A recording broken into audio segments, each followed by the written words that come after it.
You're listening to the We Are Libertarians podcast network. Find all of our shows at wearelibertarians.com.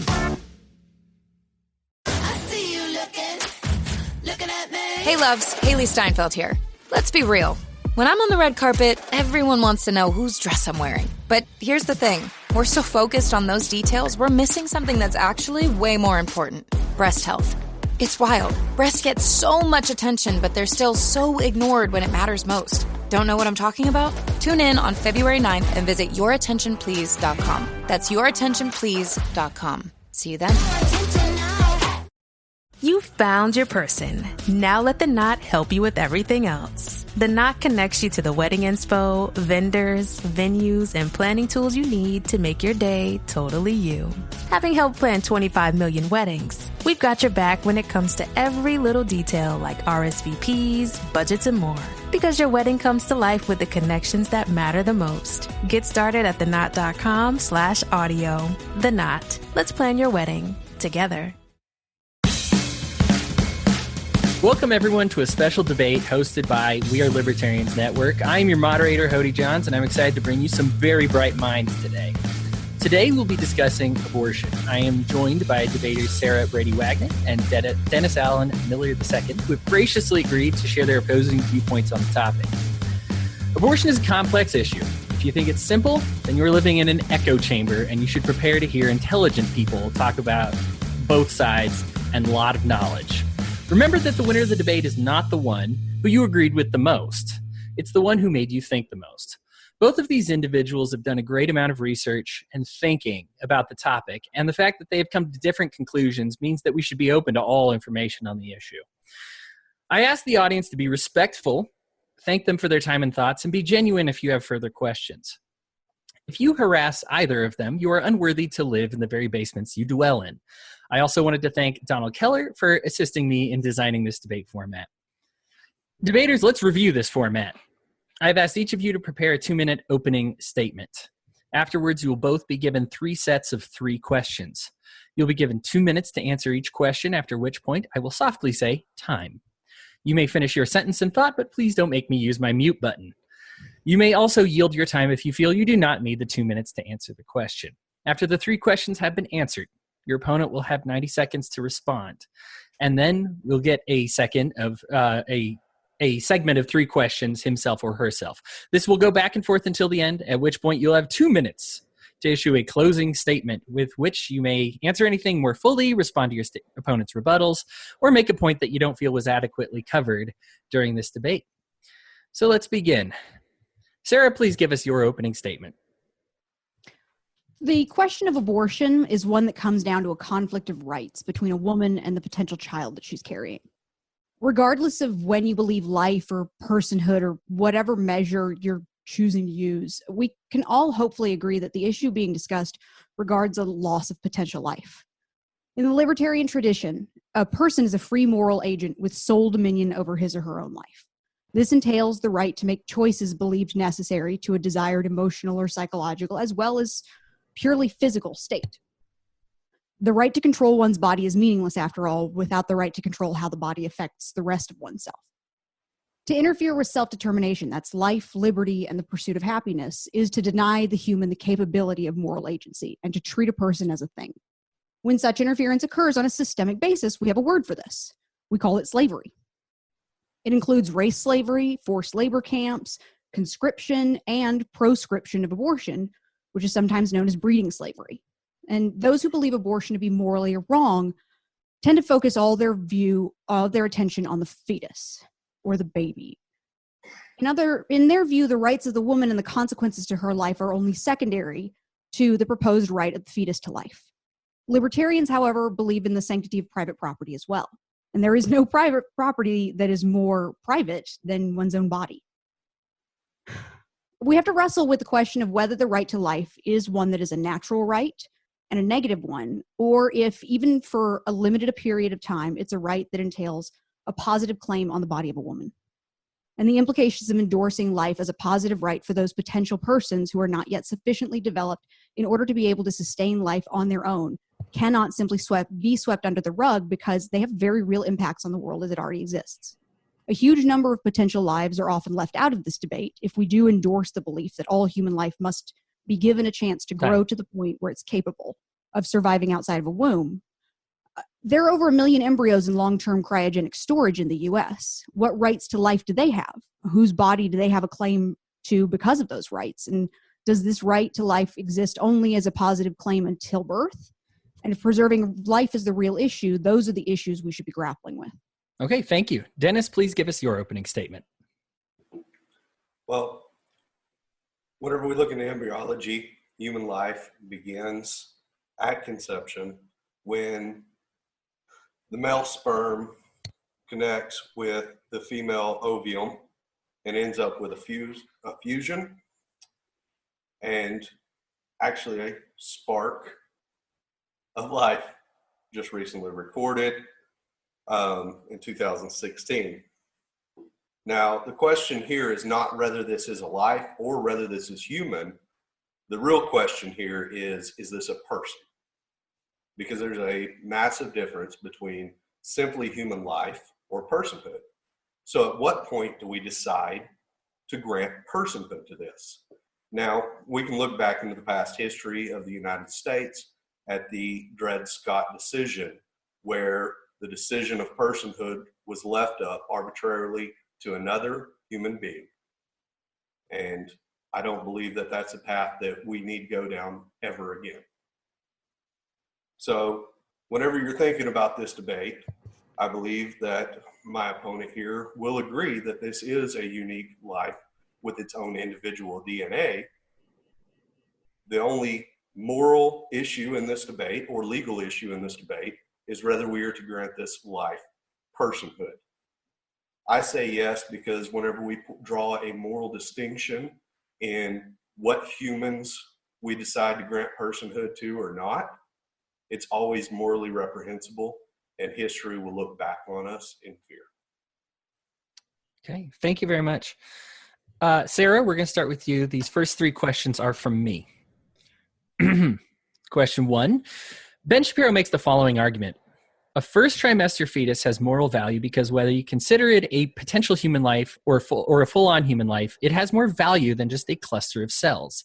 If left to its natural processes, it will grow into a baby. So the real question is, where do you draw the line? So you're going to draw the line, the heartbeat. There are people who are adults who are alive because of a pacemaker. They need some sort of outside force generating the heartbeat. Are you going to do it based on brain function? Okay, well, what about people who are in a coma? Should we just kill them? End quote. How would you respond?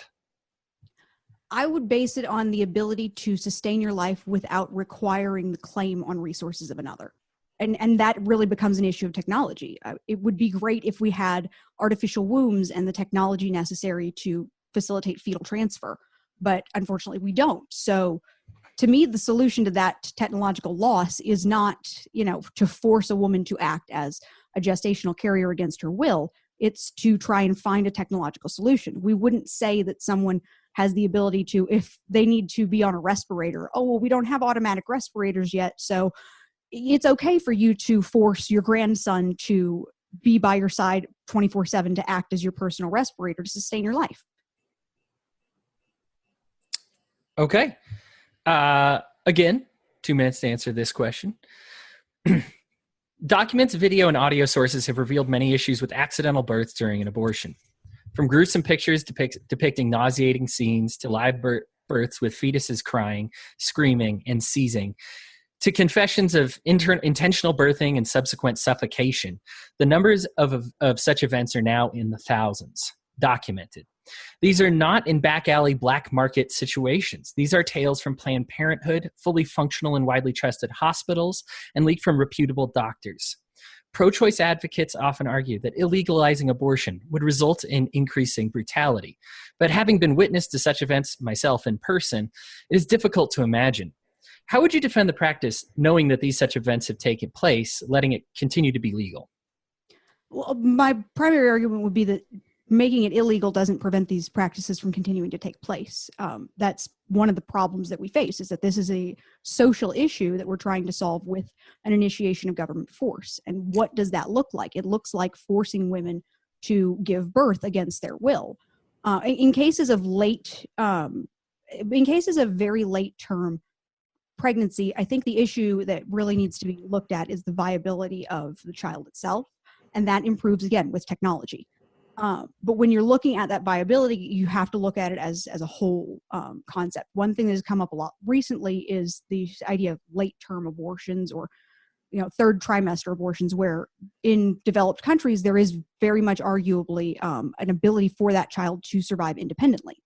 But the cases that are actually being presented with this issue of should abortion be allowed are not necessarily cases in which a woman just does not want to be a practicing mother, or it doesn't want to raise the child. It is an issue of that there are very difficult medical conditions, and if we're talking about minimizing suffering, then is it better or worse to force a mother to birth a child and then watch them just slowly die? I don't necessarily think there's any solutions to this that come out with everything being rosy.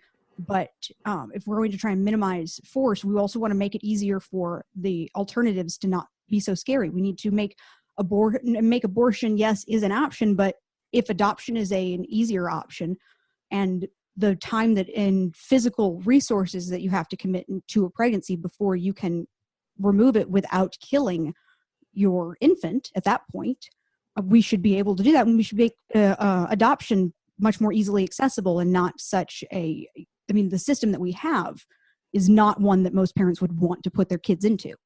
Would you rather put them into a situation where they might suffer for the rest of their life, or let them die? That actually leads perfectly into my next question. If many and most pro-choice movement believe that having an abortion should be rare, aren't we essentially admitting that it is unethical, as there's no ethical dilemma with doing too much of a good or acceptable behavior? And if we accept that the procedure is unethical, aren't we quietly confessing that a life has been destroyed? Absolutely. And I don't think it's something that anybody should take lightly. I'm not going to argue that there are not people who take it lightly, but there are also people who take murder lightly. Not saying that is, indicative of a moral good, that there are people who exist who take this very serious subject lightly. When we're talking about just that, the destruction of life, if we are going to make it an issue of a positive claim, we really, like I said, we have to address the lives on the other side of that line of, are you already within a woman who you could potentially make a claim on? I think we have to consider that issue, holistically. Okay, sure. Dennis, you have 90 seconds to respond, to issue a rebuttal for anything she said. Okay, I was just wondering about the issue there that you covered about viability. Where? Because whenever we're talking about somewhere like New York, the viability is going to be at 21 weeks. But if we're in northern Montana, the viability is going to be at 35 weeks. Mm-hmm. If I were to take a pregnant woman from New York that's 22 weeks along and move her to northern Montana, does that life have any less value for that geographical switch? Absolutely not. And I think one of the things we've agreed on is that all of these lives do have value, and that the loss of any of them is very tragic and is something that we're trying to minimize. The issue there is, again, access to technology is tragic, that depending on where you are, even within the same country, the ability of you to give a chance at life to a child is limited based on what do you have available, where's your local hospital, what resources do they have. Other countries deal with the same thing, but that is also why this is a question that when we're talking about laws, we're looking at it legally and not morally. Morally, it is always a tragedy, but legally, when are we okay forcing a woman to act as a carrier against her will?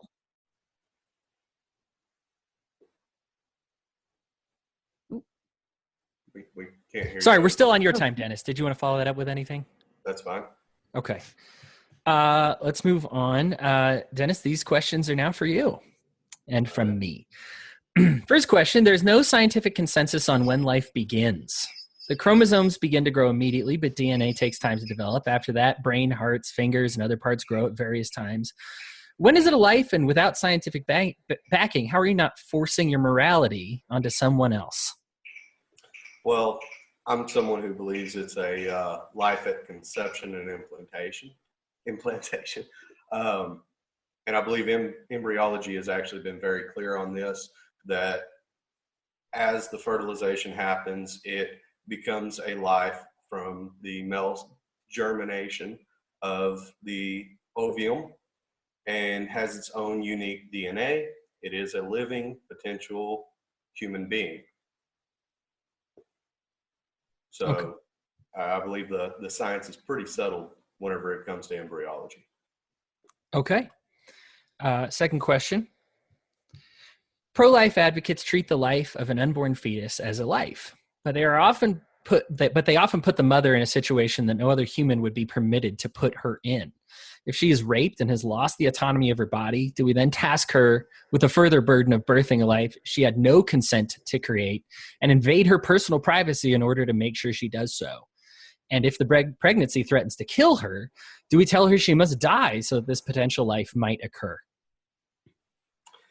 Well, that's a bit of two questions there. First off, whenever it comes to rape, I'm a strong advocate for we should hunt that man down, castrate him, or kill him. But that does not justify another immoral action, another bad thing to happen of the termination of the life that's within inside her. I will not ever force a woman to carry a baby to term. The rapist did so. What was the second part of that? The second question, is if the pregnancy threatens her life. Okay, if the pregnancy threatens her life and she has to do something medically to save her own life, then you're not in turn actually killing the baby. You are passively killing the baby in an attempt to save the mother. That would be, for an instance, in an ectopic pregnancy, that's a very viable thing, but the embryo doesn't have a chance of survival anyways. Okay. Third question. If we treat the fetus as a life and terminating it as equal to murder, then isn't injuring the life the same as assault? Is smoking, drinking, or eating unhealthy foods during pregnancy then criminal? Since there's an elevated risk of damage in a car accident, should we then forbid pregnant people to drive? We want to know who gets to decide what risk is too great and how much risk is advisable or inadvisable. Well, I don't believe going out with risk is something that we need to assess. I believe we're all kind of liberty-minded or libertarians here, and we believe that you can assess your own risk and the risk of your child. I mean, most of us probably stand against laws that don't let our children walk down the street without us. You know, laws like what we have up north that do not allow you to let your children play outside unsupervised. So we all accept the risk as parents of whatever we deem necessary. And I think that's part of it. But there are also laws that prevent me from killing my 4-year-old. It's a little different issue of whether I want to let my child go out and assume some risk or whether I want to destroy its life. That's a totally different issue. Okay. Sarah, you have 90 seconds to issue a rebuttal. Okay, I have two questions. First, to the first question that you asked, where you talked about when life begins. I noticed that you specifically said that you said that you believe that life begins at conception, but then at one point you added in conception and implantation. Why do you make that differentiation, and why is that life, which is a human life, whether inside or outside of a body, why is it afforded more rights to the point where it can make a claim on the body of someone else only after implanting? Well, with modern technology, we can all tell that fertility clinics, by and large, fertilize the eggs and turn them into a viable zygote. However, without implantation, there's no natural processes. You can leave that implanted egg alone for all of eternity, and it will never mature to a human being. But whenever implantation happens, then the natural processes take place, and without interruption or some tragedy, that will become a full-fledged human being. So you don't believe that they have the same rights to life outside of the body, only once they are a potential life that has a claim on the resources of a woman? I believe whenever left alone to the natural processes, that it can become a human life. It does have the protection, or should have the protection, of personhood. So outside of that natural process happening, no, we can't justify saying that a embryo that's been implanted in a lab is viable life until it gets implanted into a female. Okay. The second, Sarah, we're still, I'm giving you full 90 seconds. I'm not counting time. Then the second question I have is in reference to you're discussing that it's okay for a woman to have an abortion if it is for the safety of her own life. And you made a differentiation between killing and letting die. Yes. Why do you make that differentiation only when a woman has okay, I guess this question is it is a question of risk tolerance, because anytime that a woman is choosing to carry a pregnancy, there is inherent risk involved in that. The amount of risk varies between women depending on, your body, your physical status, making how risky that is. Where do you draw the line then where it's acceptable for a woman to remove a pregnancy, which in any case will result in the death if will let die? You don't have to kill. And in fact, in most early term abortions, you don't kill, but you in fact let die a fetus simply by removing it from a womb. Okay. Go ahead, Dennis. Well, whenever it comes to those early term abortions, those are directly to kill the fetus.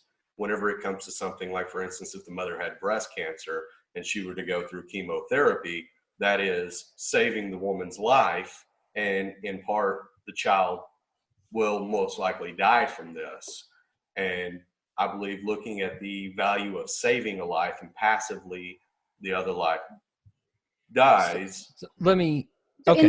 I just want to say, in that case, the example you use is a woman who has cancer. Or do you believe that the woman should still have to carry her pregnancy while receiving treatment, even though the treatment would most likely kill the infant? Or do you believe it is acceptable for her to have an abortion, which by definition doesn't necessarily kill the infant, it removes a pregnancy, which the result of which is, if done so before viability, it results in the death of the infant. Some later term where there's there are later term abortions that do involve intentional killing, because there are injecting into the heart. But when you're dealing with early term abortions, you're actually removing the placenta and the pregnancy itself as a whole. All right, go ahead, Dennis. You respond, then we will move on. Okay, so whenever it comes to that, what you're talking about, all abortions end in the termination of a fetus, the termination of a life. That is pretty much the definition of that. If you're talking about ending the pregnancy, a cesarean ends the pregnancy. No early term abortions, except for ectopic, are actually performed due to health risks to the mother for the most part. We can talk about the extreme examples where they are, but what about gestational diabetes? Sarah. Gestational diabetes can be handled through nutritional patterns. Okay. I work with Dr. Joel Wallach. We gotta move on. You may address any of this in your closing statements or future rebuttals if you'd like. This is the set of questions that goes to the from the We're Libertarians audience, and we're going to start with the questions for you, Sarah. Why is it when scientists discover a microorganism swimming under ice on Mars, we say we discovered life on Mars, but somehow something the size of an apple that could develop into personhood inside of a human isn't considered life?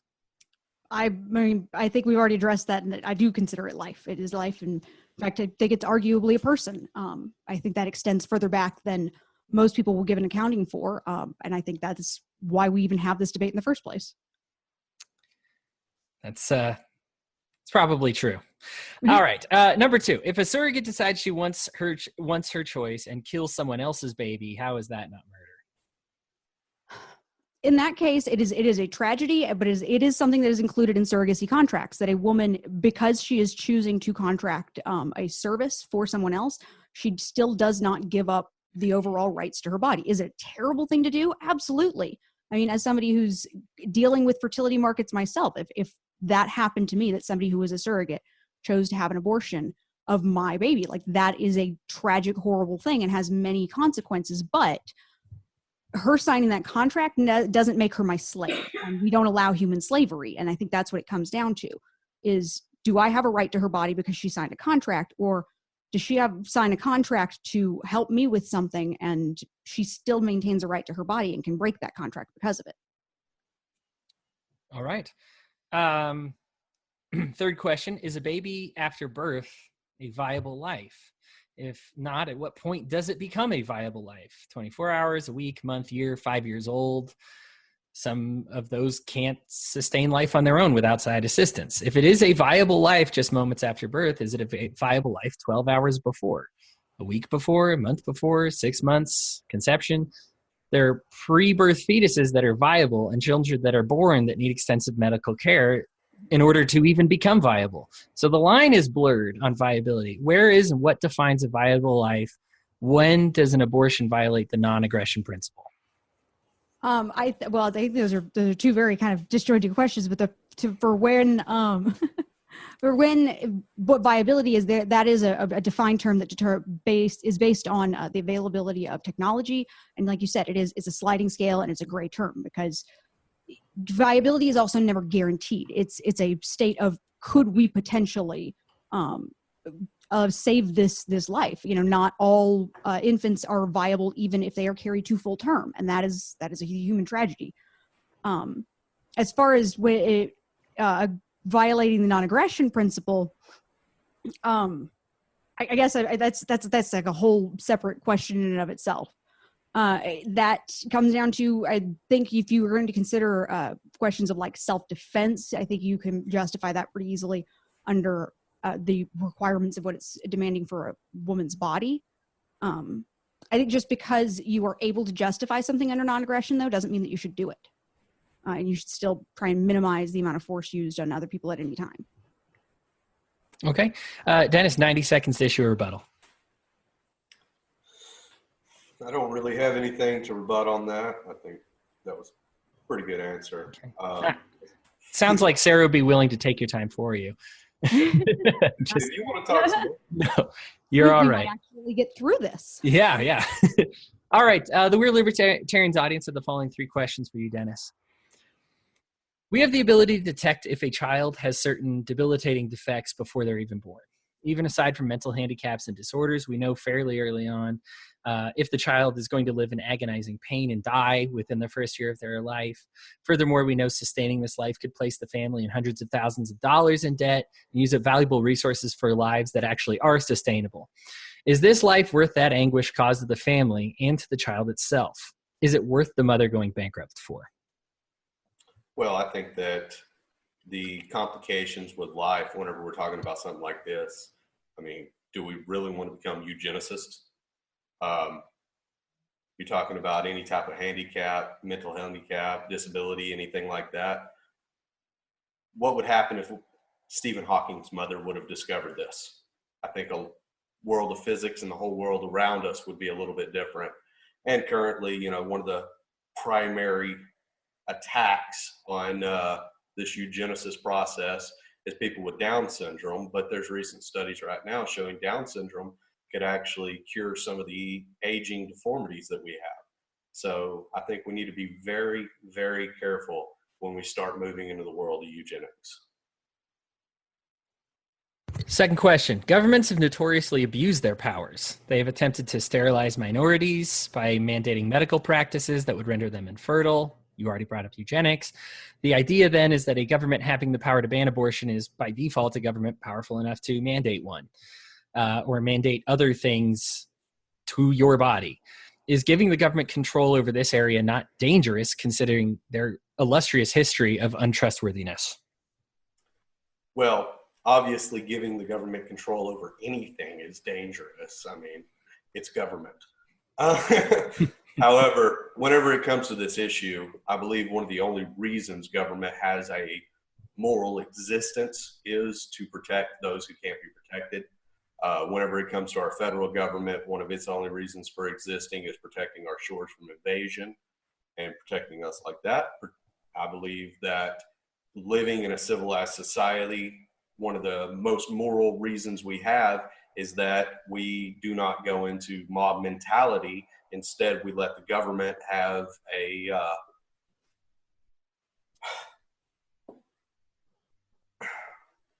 can't remember the word. We let the government take the issue of control over our laws instead of going out as a mob and enforcing what we believe to be right.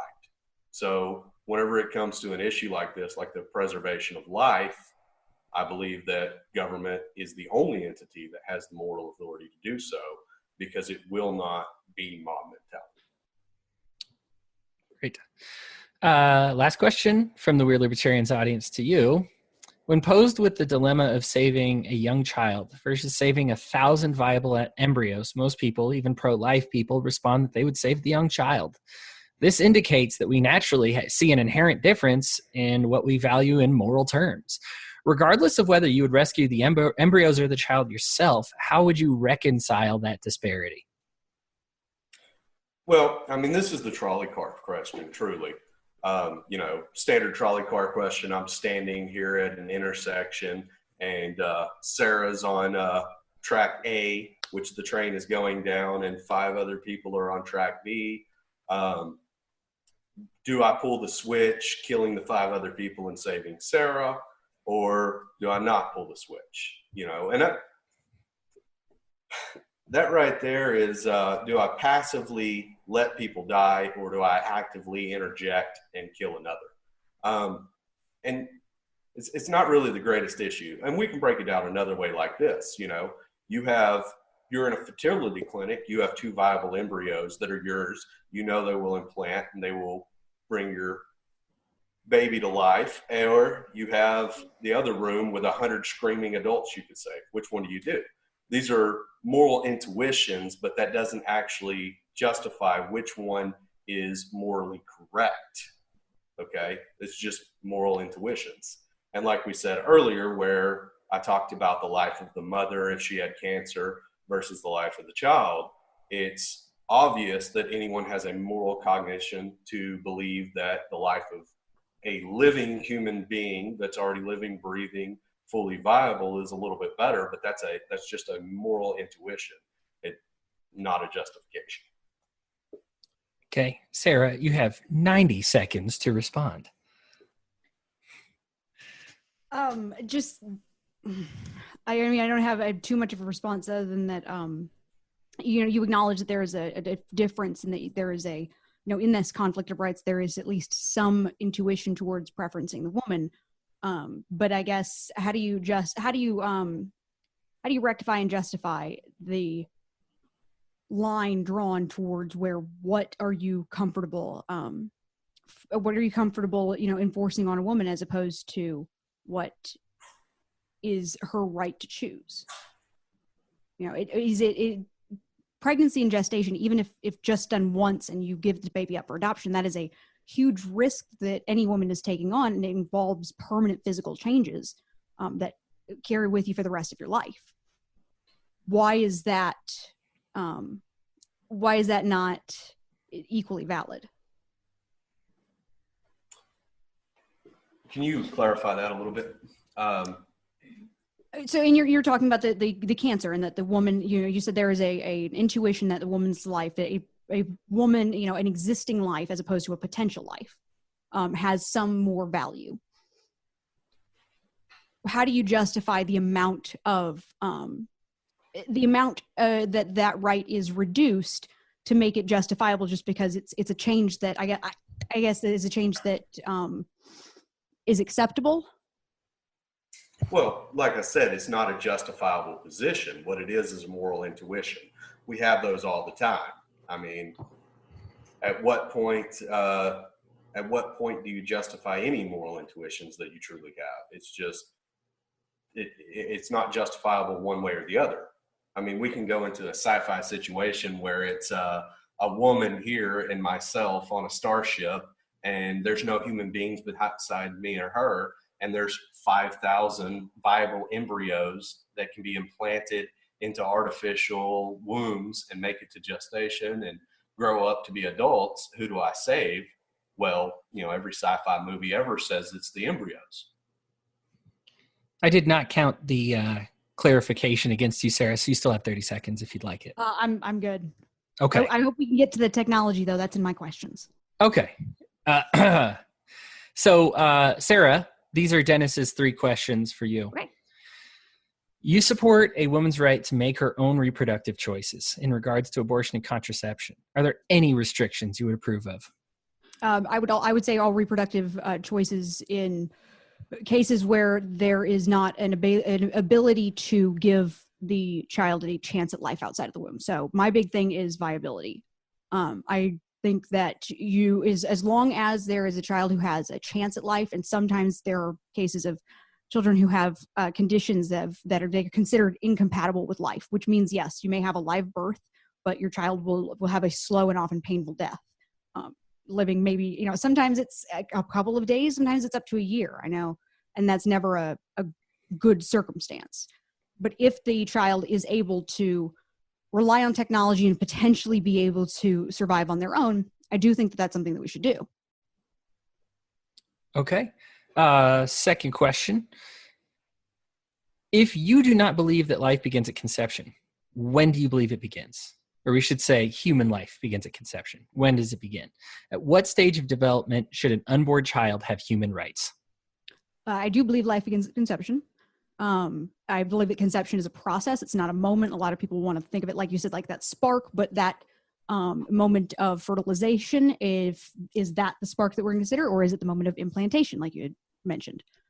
All of that is in the process of conception, and what you're conceiving of is a pregnancy, and a pregnancy is a potential life. I think that once that potential life can sustain life independently, yes, we all have resources and needs. We can't all sustain life independently if we don't have access to food, and infants are no different. They have different levels of need for help, but so do different adults. I think that if melding that in kind of muddies the issue, that what you're talking about here is not just a claim to some anonymous other person's helping you to survive. It is a specific person. You're making a claim over their physical being. Okay. Third question. So taking rape and incest scenarios just out of the equation, under what circumstances would you encourage your sister or daughter or best friend to get an abortion? I wouldn't. I would offer to take the baby personally. Okay. Dennis, 90 seconds to issue a rebuttal. Well, whenever it comes to this, you're talking about viability being kind of your offset there. And you're talking about, like, when the child's born, someone else can take care of it. If a mother does decide to bring the child to full term, or has it at 21 weeks and the baby is allowed to live and she takes it home, at what point is she allowed to negate that responsibility and pass it on to someone else? Or is she actually liable for feeding and taking care of that child because she took on that burden? Well, I think that falls not under an abortion debate, but under just parenting laws. And the way that we've dealt with that is that, yes, as long as you've taken on the responsibility of parenting this child, you always have the option of giving that responsibility up. We have an entire state system, which is not great, is not a wonderful system. I wouldn't want to put my kids into it, but it is a system that we have set up to ensure that you can't just, if you do not feed your child and you do not pass them off to another entity, that's neglect. That we have that under different laws already. Dennis, you still have 45 seconds if you want it. No, that's fine. We are efficient.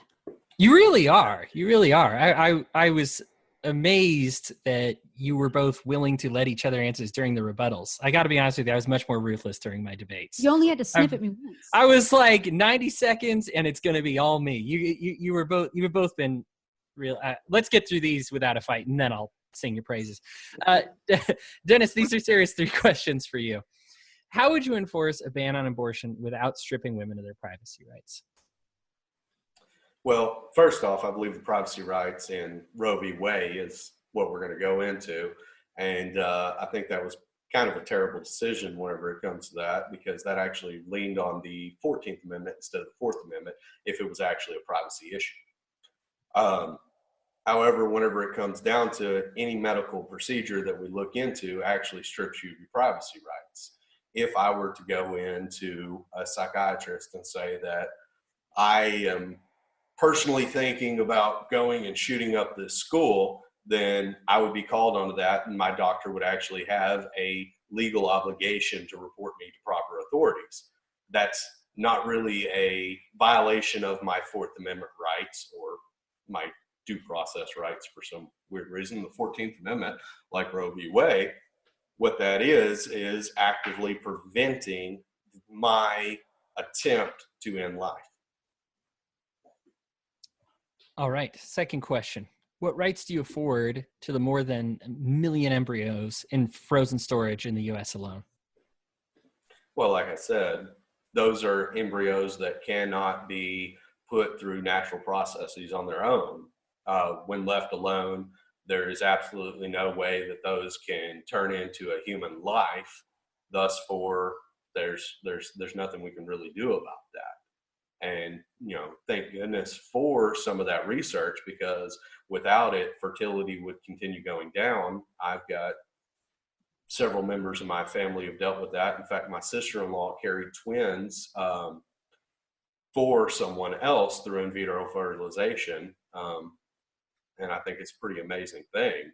But from the point that those were human life sitting in a jar, several of them probably got discarded. They tried to implant, and most of them that got implanted did not take, which is the common thing. Just like whenever an embryo gets made through the natural processes, most of them actually do not attach.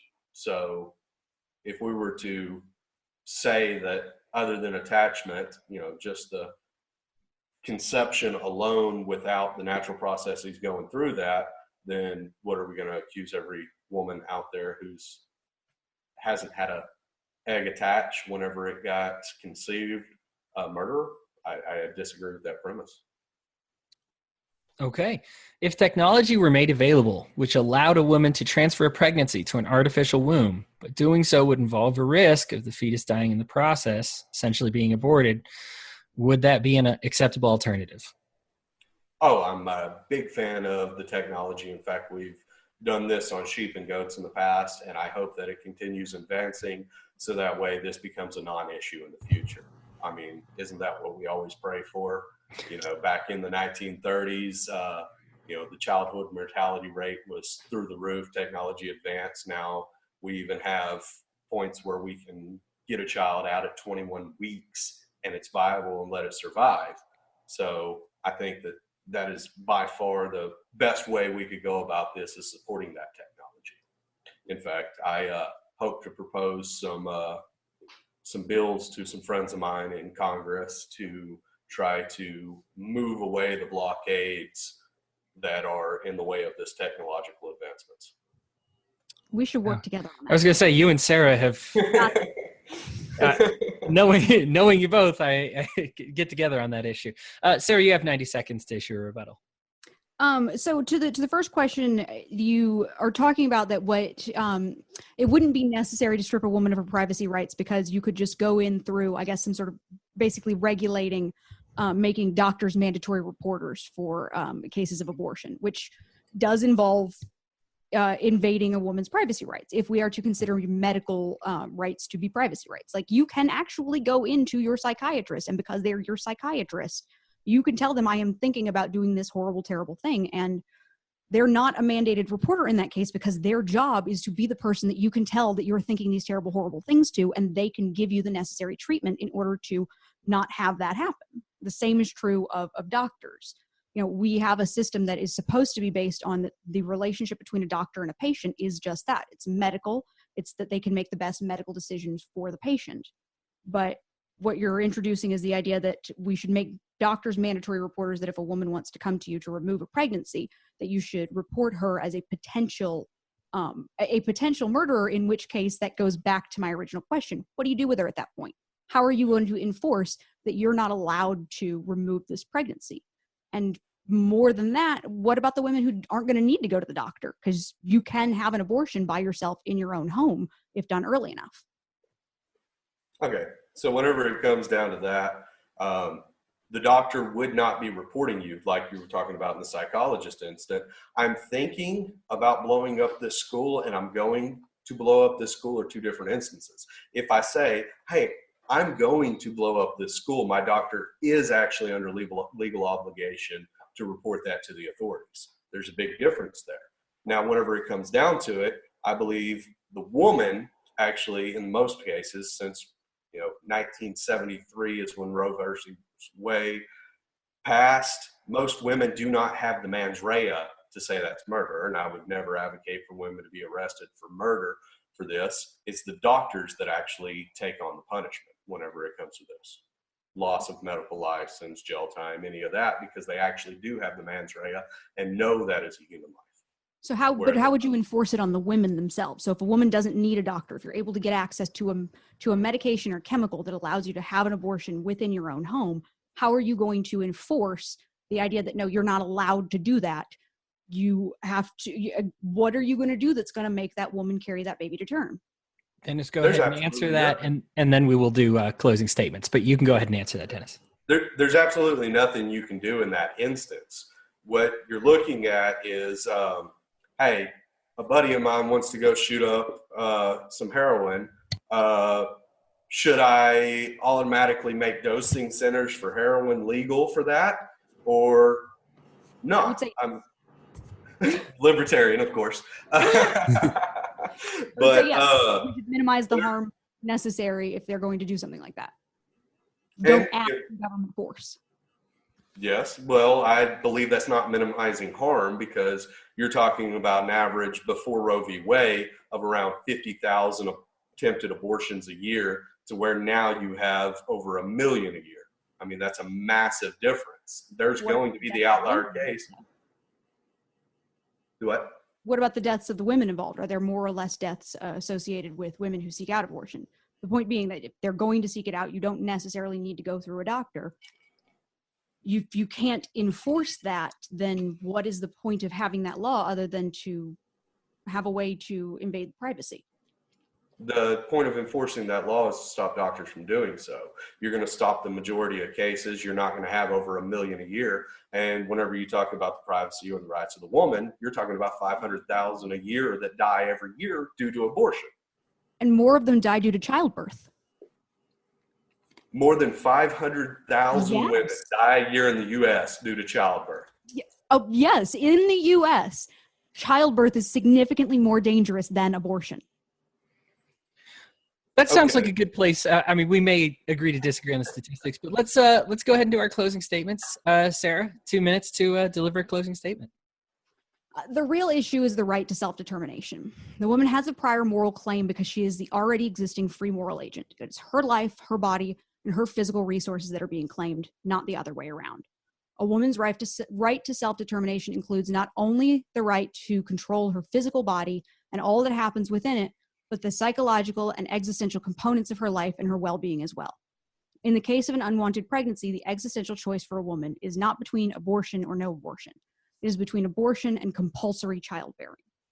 This brings into play the libertarian principle of limited government. If the government can force a pregnant woman to be a mother, and she is the biological mother even if she does not raise the child, then she is coerced into putting her body at the disposal of the fetus as if she were an unclaimed resource or a chattel slave. And even if the fetus is removed and raised separately, she is still forced to be a manufacturer, a baby machine, if you will.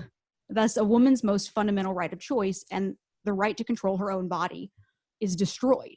Finally, ultimately, it seems like we can truly come together over the idea of technology being the ultimate solution to this. But if we are to allow technology to be researched, then in order to do that, we also have to allow abortion as a medical procedure to continue to be an available option to those who would seek it out. Because researching the potential of being able to keep a child alive outside of a woman is always going to involve allowing a woman to remove it. Okay. And Dennis, you have 2 minutes to issue your closing statement. I think when it comes down to this, we are totally in agreement that we hope for and want to strive for this technology to advance. But until the point it advances, that is not the woman's body, that is a unique body. Otherwise, you're saying that every pregnant woman out there has at least 4 feet, 4 hands, 2 hearts, and 2 brains. That's a pretty absurd statement right there. I had to kind of put it out there. But whenever it comes down to it, you're talking about forcing a woman to carry the baby. No, nobody's forcing you to carry the baby unless it was a case of rape. All we're doing is preventing the legal medical procedure currently and outlawing it, so that way a medical doctor cannot go in and forcibly kill this human being. Okay, so that's the debate, guys. I just wanted to thank you both so much. I honestly could not have expected us in the closing statements for you to say something like, "Oh, we agree with each other." It is unbelievable on something on something like abortion is just unbelievable. And so I could not have asked for 2 better debaters than you two. I really, it's hard to say at the end. I highly recommend the episode, but I absolutely will. If somebody wants to learn how to debate intelligently without making personal arguments and being willing to come to an understanding, Dennis, Sarah, you both come highly recommended. So I just really appreciate it from you two. I want to know, neither one of us went religious. Yeah, yeah. And I would have been the guy to do it too. It was difficult. Sure. Well, thank you both for your time and your ideas on the difficult subject. Once again, I'd like to thank our audience for their respect for both of you folks for confronting very difficult questions and lending your time and your minds to this conversation. I appreciate everyone who tuned in. Debaters, keep fueling the fires of liberty.